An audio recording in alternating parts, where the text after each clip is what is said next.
ओम श्री गणेशाय नमः। ओम श्री गणेशाय नमः। ओम श्री गणेशाय नमः।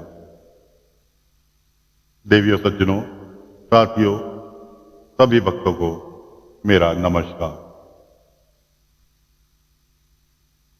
साथियों, ये शिव महापुराण का अध्याय 23 का शेष भाग आज आपको सुनाने जा रहे हैं। सूत जी महाराज कथा आगे की सुनाते हैं कि मुनीश्वरों, अधिक कहने से क्या लाभ। मैं शिव नाम के सर्व पापहारी महात्म का एक ही श्लोक में वर्णन करता हूं। पाप न हरणे शंभो निर्ममी शक्ति है यह की शक्ति पातकम साक्तम सर्वतो नंबीरम प्रकाशित। भगवान शंकर के एक नाम में भी पाप हरण की जितनी शक्ति है उतना पातक मनुष्य कभी कर ही नहीं सकता। मुने पूर्व काल में महापापी राजा इंद्रधुम्र ने शिव नाम के प्रभाव से ही उत्तम सद्गति प्राप्त की थी। इसी तरह कोई ब्राह्मणी युवती भी जो बहुत पाप कर चुकी थी, शिव नाम के प्रभाव से ही उत्तम गति प्राप्त हुई। द्विजवरों, इस प्रकार मैंने तुमसे भगवान नाम के उत्तम महात्म का वर्णन किया है। अब तुम भस्म का महात्म सुनो।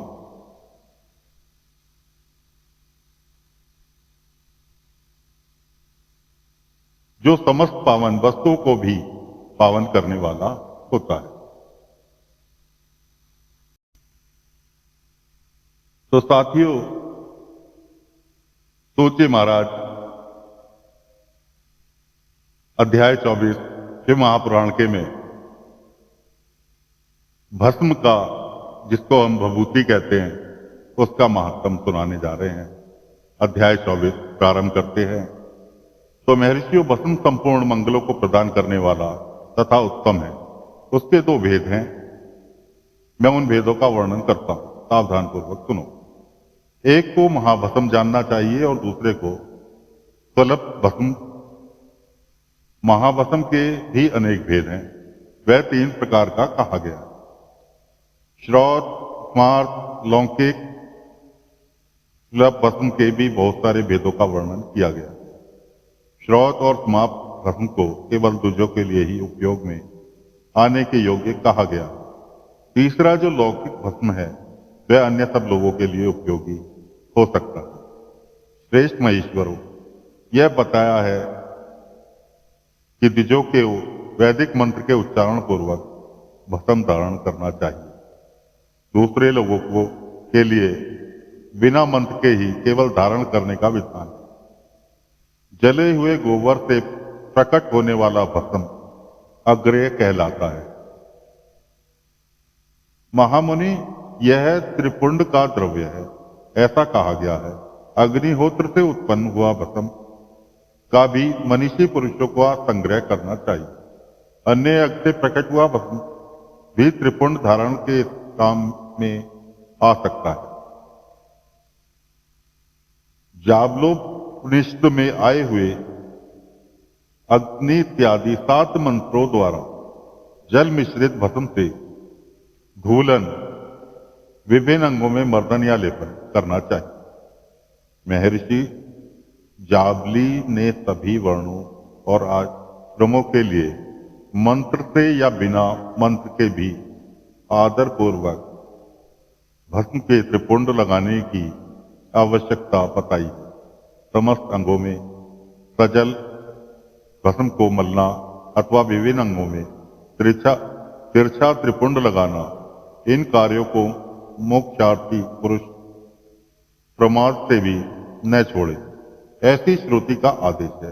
भगवान शिव और विष्णु ने भी त्रियक त्रिपुंड धारण किया है। अन्य देवियों सहित भगवती उमा एवं लक्ष्मी देवी ने भी वाणी द्वारा इसकी सराहना की है। ब्राह्मणों, क्षत्रियों, वैश्यों, शूद्रों, वर्णशंकरों एवं जाति भ्रष्ट पुरुषों ने भी उद्दलन तथा त्रिपुंड के रूप में भस्म का धारण किया है। इसके पश्चात भस्म धारण तथा त्रिपुंड की महिमा एवं विधि बताकर सूत जी ने फिर बोला, महर्षियों, इस तरह मैंने संक्षेप में त्रिपुंड का महत्व बताया है। यह समस्त प्राणियों के लिए गोपनीय रहस्य है, अतः तुम्हें भी इसे गुप्त ही रखना चाहिए।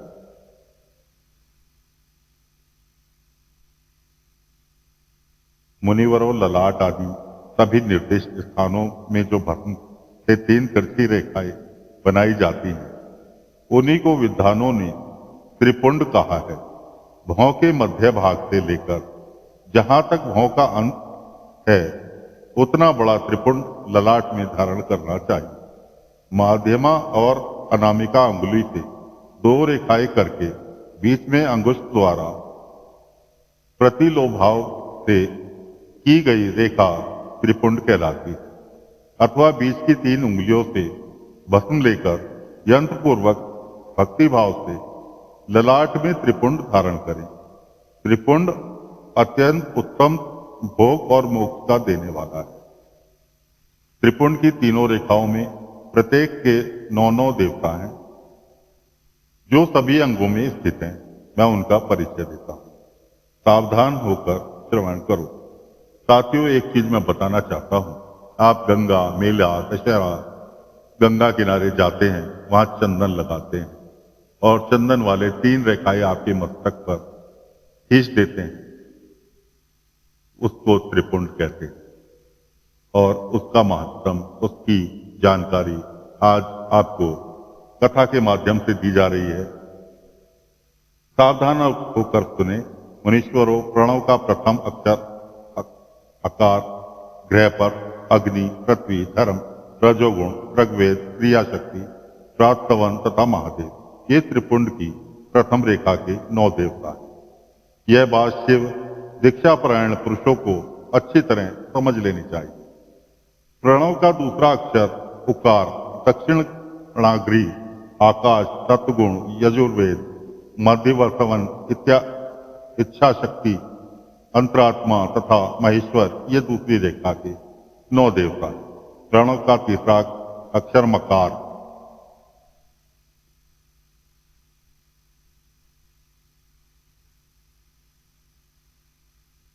आवाहनीय अग्नि, परमात्मा, तमोगुण, रुलोक, ज्ञान शक्ति, सामवेद, तृतीय सवन तथा शिव, ये तीसरी रेखा के 9 देवता हैं। इस प्रकार स्थान देवताओं को उत्तम भक्ति भाव से नित्य नमस्कार करके स्नान आदि से शुद्ध हुआ पुरुष यदि त्रिपुंड धारण करे तो भोग और मोक्ष की प्राप्ति कर लेता है। मुनीश्वर, ये संपूर्ण मोक्ष में स्थान देवता बताए गए हैं। अब उनके संबंधी स्थान बताता हूं, भक्ति पूर्वक सुनो। 32, 16, 8 अथवा 5 स्थानों में त्रिपुंड का न्यास करें।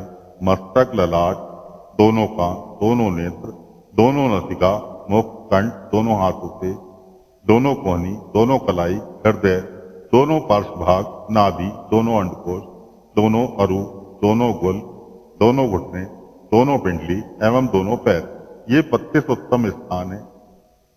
इनमें क्रमशः अग्नि, जल, पृथ्वी, वायु, 10 दिक् प्रदेश, 10 दिक्पाल तथा 8 वासुओं का निवास है। धर, ध्रुव, सोम, आप, अनिल, अनल, परशु और प्रभास, ये 8 वस्तु कहे गए हैं। इन सबका नाम मात्र लेकर इनके स्थानों में विद्वान पुरुष त्रिपुंड धारण करें अथवा एकाग्रचित हो 16 स्थान में ही त्रिपुंड धारण करें। मस्तक, ललाट, कंठ, दोनों कंधों, दोनों भुजाओं, दोनों कोहनियों तथा दोनों कलाइयों में, हृदय में, नाभि में, दोनों पत्तियों में तथा पृष्ठभाग में त्रिपुंड लगाकर वहां दोनों अश्विनी कुमारों का, शिव शक्ति, रुद्र, ईश तथा नारद का और वामा आदि 9 शक्तियों का पूजन करें। ये सब मिलकर 16 देवता हैं। अश्विनी कुमार 2 कहे गए हैं, नासत्य और दस्त्र अथवा मस्तक, केश, दोनों कान, मुख, दोनों भुजा, हृदय, नाभि, दोनों उरु, दोनों जानू, दोनों पैर और पृष्ठभाग, इन 16 स्थानों में 16 त्रिपुंड का न्यास करें। मस्तक में शिव, केश में चंद्रमा, दोनों कानों में रुद्र और ब्रह्मा, मुख में विधराज, गणेश, दोनों भुजाओं में विष्णु और लक्ष्मी, हृदय में शंभु, नाभि में प्रजापति, दोनों रुओं में नाग एवं नाग कन्याएं, दोनों घुटनों में ऋषि कन्याएं, दोनों पैरों में समुद्र तथा विशाल पृष्ठभाग में संपूर्ण तीर्थ देवता रूप से विराजमान। इस तरह 16 स्थानों का परिचय दिया गया है। अब 8 स्थान बताए जाते हैं। गुह स्थान ललाट, परम उत्तम, कर्ण युगल, दोनों कंधे, हृदय और नाभि, ये 8 स्थान हैं। इनमें ब्रह्मा, सप्तऋषि, ये 8 देवता बताए गए। मुनीश्वरों भस्म के स्थान को जानने वाले विद्वान ने इस तरह 8 स्थानों का परिचय दिया है, अथवा मस्तक, दोनों भुजाएं एवं नाभि, इन 5 स्थानों को भस्मवेता पुरुषों ने भस्म धारण के योग्य बोला गया। यथासंभव देश काल आदि की अपेक्षा रखते हुए उद्लन भस्म को अभिमंत्रित करना एवं जल में मिलाना आदि कार्य करें। यदि उद्लन में भी असमर्थ हो तो त्रिपुंड आदि लगाए। त्रिनेत्रधारी, तीनों गुणों के आधार तथा तीनों देवताओं के जिन जनक भगवान शिव का स्मरण के साथ नमः शिवाय कहकर ललाट में त्रिपुंड लगाएं। ईर्ष्याम्भा नमः ऐसा कहकर दोनों पार्श्वभाग में त्रिपुंड लगाएं। बीजाम्भ्याम नमः यह बोलकर दोनों कलाइयों में भस्म लगाएं। पित्राम्भ्याम नमः कहकर तीनों नीचे के अंग में, उमेशाभ्याम नमः कहकर ऊपर के अंग में तथा भीमाभ्याम नमः कहकर पीठ में और सिर के पीछे भाग में त्रिपुंड लगाना चाहिए। तो साथियों, तोजे महाराज ने अध्याय 24 को यहाँ समाप्त कर दिया।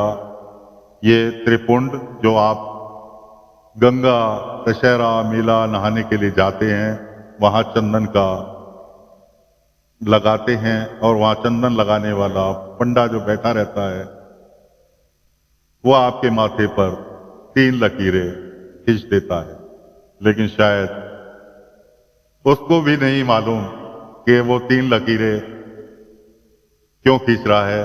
आजकल एक दूसरे की देखा देखी, नकल तो अवश्य हर कोई कर लेता है, लेकिन दोस्तों, अगर ये कथा, ये शिव महापुराण की कथा आप ध्यान से सुन रहे हैं, अगली बार जब भी कभी आप गंगा, मेला, हरिद्वार, काशी कहीं भी जाएंगे नहाने के लिए तीर्थ स्थान पर और वहां आप चंदन लगाएंगे तो इन 3 लकीरों का स्मरण भोलेनाथ की कृपा से आपको अवश्य होगा। ये कोई भूलने वाली चीज नहीं है। अगर आपने इस कथा को ध्यानपूर्वक श्रवण किया है तो इसका फल आपको जन्मों जन्मों तक मिलता रहेगा। ऐसी हमारी भोलेनाथ से प्रार्थना है कि आप सभी को इस कथा सुनने का फल अवश्य प्रदान करें। ओम नमः शिवाय, ओम नमः शिवाय, ओम नमः शिवाय।